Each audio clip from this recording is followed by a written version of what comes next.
ఎవరితోనైనా లోపాయికారి ఒప్పందాలు ఉంటే 6 మాసాలు ఆడబిడ్డ జైల్లో ఉంటుందండి. కాస్తన్న ఇంగిత జ్ఞానం ఉండాలి.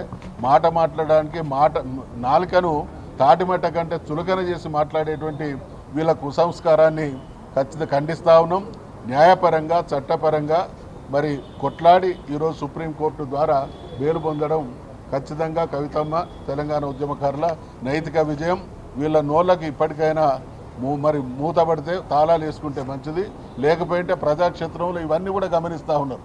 ఎన్ని రకాలైనటువంటి చిత్రహింసలు పెట్టి అంటే ఒక ఉద్యమ పార్టీ పట్ల రాజకీయ పార్టీల నాయకుల వ్యవస్థల కక్ష సాధింపు వారికి ఎటువంటి అక్కసు ఉన్నది అనడానికి నిదర్శనమే వీళ్ళు చేస్తున్నటువంటి ప్రేలాపన. సార్ మొన్న సీఎం ఢిల్లీలో మాట్లాడుతూ ఈ నెలలో బెయిల్ వస్తుంది, బెయిల్ వచ్చిన తర్వాత ఇలా సుప్రీంకోర్టు వాదనలు విన్న తర్వాత మేము పెట్టినటువంటి కౌంటర్ ఆఫ్ డిబేట్ వేసిన తర్వాత మాలో న్యాయం ఉన్నదని చెప్పి ఇలా సుప్రీంకోర్టు న్యాయమూర్తి గారు బెయిల్ గ్రాంట్ చేసిండు.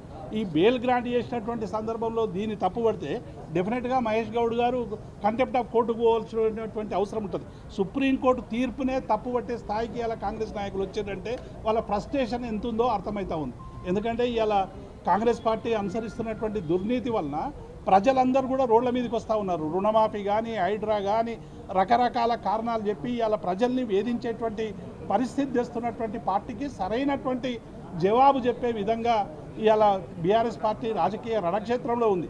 బీఆర్ఎస్ పార్టీ డెఫినెట్గా ప్రజా సమస్యల మీద కొట్లాడుతుంది కాబట్టి ఇటువంటి ఆరోపణలు చేస్తున్నటువంటి విషయాన్ని మేము స్పష్టం చేస్తా ఉన్నాం.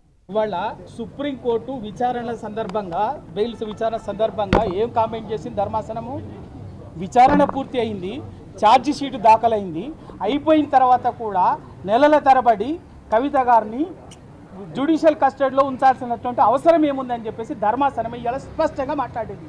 కాంగ్రెస్ నాయకులకు బుద్ధి జ్ఞానం ఉంటే విజ్ఞత ఉంటే ఆ కామెంట్లు చేసే ముందు ధర్మాసనం ఏం చెప్పిందో అక్కడ అర్థం చేసుకోవాలి.